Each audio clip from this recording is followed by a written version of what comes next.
1997. He's a member of Carrollwood Toastmasters and Tampa Toastmasters 1810. He's currently the District 48 New Plus Chair. Jim volunteers as a United Way reading pal at Zonta Boys and Girls Club, and he and his wife Tina deliver every Friday for Meals on Wheels. This is what you do in retirement when you have nothing else to do. He obviously is keeping himself very busy. Tonight, Jim is delivering a speech from the Interpretive Reading Manual. The goal is to deliver an 8 to 10 minute narrative that will appeal to our audience. He is asked to use his voice to convey the meaning of the story and the emotions portrayed in it. The purposes are to learn and understand the effective interpretation of elements of a narrative, to learn how to analyze a narrative and plan for effective interpretation, learn and apply vocal techniques that will aid in the effectiveness of the reading. Tonight, Jim has chosen to read from the book One More Step, as appeared in the April 2015 issue of Reader's Digest. This is the introduction to the story. On September 1st, 2008, Bonner Paddock, then 33, began a week-long climb of Mount Kilimanjaro in Tanzania. Diagnosed with cerebral palsy as an infant, Paddock, in leg braces, ascended 19,340 feet. He was joined by his pal Paul Flores, fellow climber Dilly Dilworth, team leader Tim Guy, and Tanzanian guides Minja and Moody. This recounting of Bonner's excruciating 8-hour trek to the summit is a fascinating look at the way trust, determination, and even anger can fuel success. Please welcome Jim Sims. Jim Sims, A Furious Climb. Jim Sims.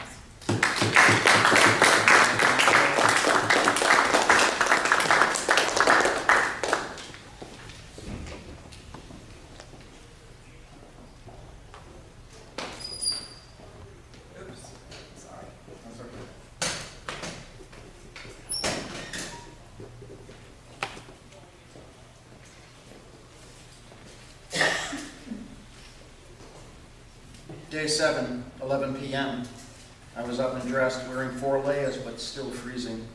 It was deadly cold, 15 below or less. Without a doubt, the coldest it had been since we began.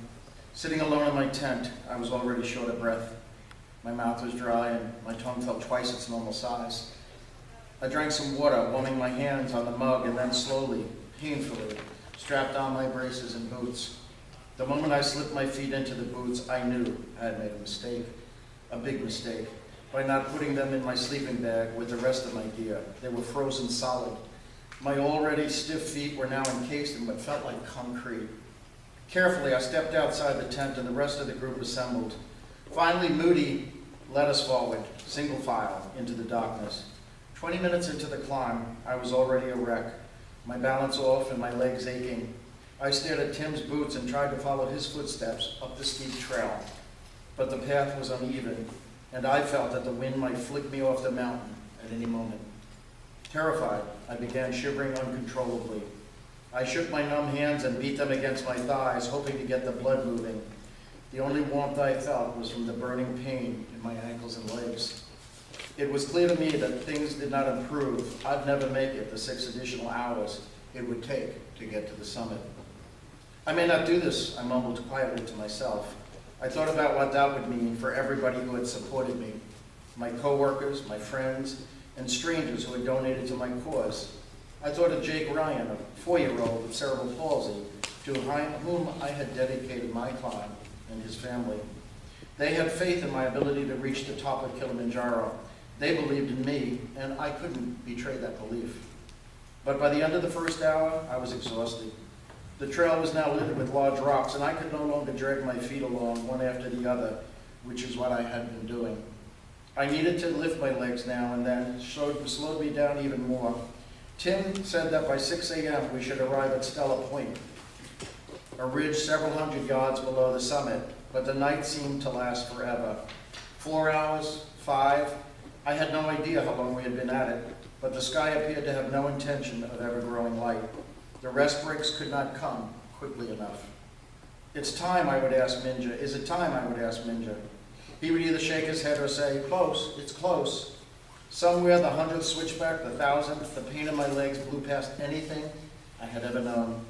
With each step, my feet and ankles sent shockwaves of agony. I wanted to cry, to sit down on a rock and weep. In a haze of frustration, I started to think of everyone who had ever doubted me, of every jeer and joke, of every time I was picked last for a team in soccer or basketball. The anger drove me on. I pictured a furnace fueled by these feelings. Throw in some logs. I remember getting into a fight in elementary school with a boy who teased me for my funny walk. I shouted at him and he punched me in the stomach, knocking me down. I added it to the furnace. I remembered all those visits to all those doctors. Walk here, bend there, the stab of needles. I remembered all the lies I had been told when someone asked me why I was walking differently, and all the girls who had probably never liked me because of my stalk legs.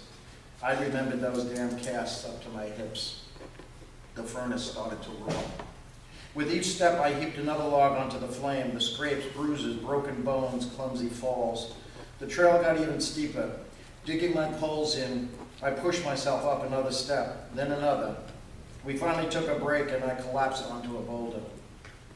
This night is endless, I said to Minja, marveling at the fact. Where is the sun? Where is the light? There was no answer. Then I was on my feet again, heading upward. There was still so far to go, another hour or more to Stella Point, then another hour after that to Uro Peak, the summit of Kilimanjaro. My eyes blurred and the fog around me thickened. I stared at the holes worn in the knees of my pants, felt a cold seeping through them. My knees had been knocking so much with every step that I had worn through the fabric. I wavered on my legs, but then held steady, my pole supporting me as the trail zigzagged up a sharp slope.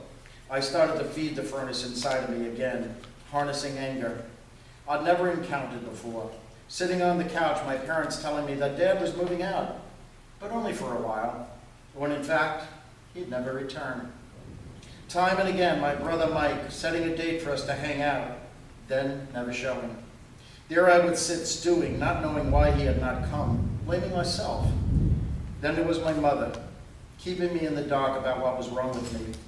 I suffered through a childhood of bruises and broken bones, all because she could not acknowledge that was so painfully obvious, that I was not like everyone else.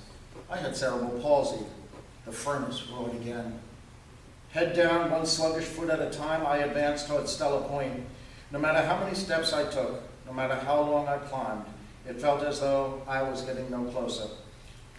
The furnace weakened to a flicker. The cold and bruising agony in my body returned in force. Then I heard Minja chanting a Swahili prayer, and I trudged along. Soon other voices broke into my reverie.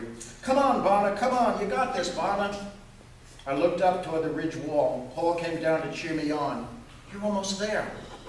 Finally, I crested the ridge. I had reached Stella Point, 18,850 feet above sea level. I stumbled toward Tim, resting my head against his jacket. The others crowded around and patted me on the shoulder. Tim led me over to a boulder and helped me sit down behind it. Out of the wind, I heaved for breath. Several minutes. I remained bent over, spots before my eyes, trying to regain my hold on the world. Tim brought over a canister of some kind of lemon sugar with water that tasted incredible. I hadn't had anything to drink for hours. At last, I recovered enough to ask Tim how much farther until the summit. An hour, he said. It's really easy. You did the hard part, but we have to get moving before the weather changes. Any relief I had felt during our break evaporated 20 steps into the final 700-foot climb to the summit. I felt nauseated and dizzy. The wind whipped around me and the cold was sheer brutality. I lurched left and right, unable to hold a straight line. Every few minutes, Minja tapped me on the left shoulder or the right, steering me back onto the path. The trail became very rocky, and I staggered forward in a haze of exhaustion and pain. I heard voices, but the words were gobbled. I lifted my head slightly. The team was gathered together ahead of me. I managed to make out the words, "Congratulations, you did it." Paul and Dilly pointed to a sign another 50 feet up the slope, the mark of the highest peak in Africa, Uro Peak. "It's your moment," one of them said. I finally realized that the team was waiting for me. They wanted me to be the first to the top. My poles bending under all my weight, I dragged myself up the slope. Then I was at the sign. I put my fists against it and tapped it a couple of times to make sure it was real. I leaned my head against the wood. I had summited Mount Kilimanjaro. The fight was over. I had won. Cheers rang out. Paul and Dilly joined me in. We cried together.